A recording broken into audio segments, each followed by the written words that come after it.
I'm Senator Bob Huff. Thanks for joining me for my capital comment for the week of April 1st, 2013. Now, there's a joke in there somewhere, but I'm going to skip right past that. This is the week when legislators come back after spring break. And while they scatter all over the place, when we come back, we find our policy committees in full gear. And this is a partisan town, and so we have partisan results with these committees. Democrats' bills tend to pass, Republican bills tend to get killed.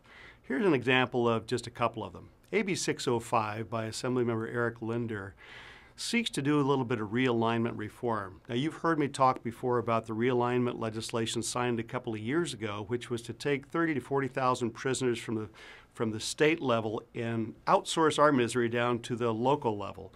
And there's supposed to be resources following. Well, when you release that many prisoners and they don't have space for them, things happen. And so crimes have been up. So Republicans introduced realignment reform bill package. AB 605 is one of those. What it would require is that sex offenders who violate parole go back to state prison. Now, that seems like a common sense deal, but Democrats who control the Public Safety Committee in the Assembly said no.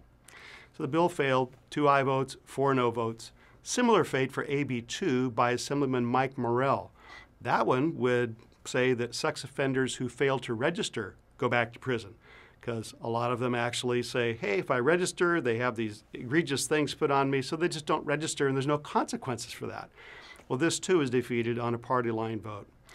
But over in the Senate, another example, SB 565 by Senator Steve Knight prohibits felony criminals from volunteering in schools. Now, you would think that makes sense too. State law already prohibits schools from hiring criminals, but lo and behold, there's a loophole. They can volunteer. Now, these kind of crimes are serious. We're talking murder, attempted murder, mayhem, rape by force, child sex abuse, arson, kidnapping, armed robbery, a whole bunch of things, including furnishing drugs to minors.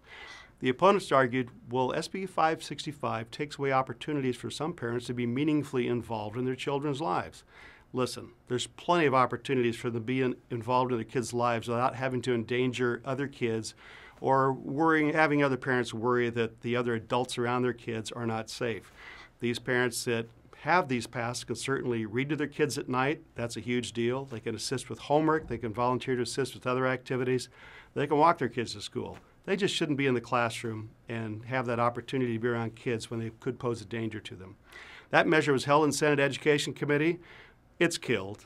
That's what we do in 2-year bills. If it doesn't have the votes to get out, you can opt to hold it up and try to rework it. It's not going to pass. So anyway, I just want to highlight a few things. I'm Senator Bob Huff. Thanks for joining me for my capital comment.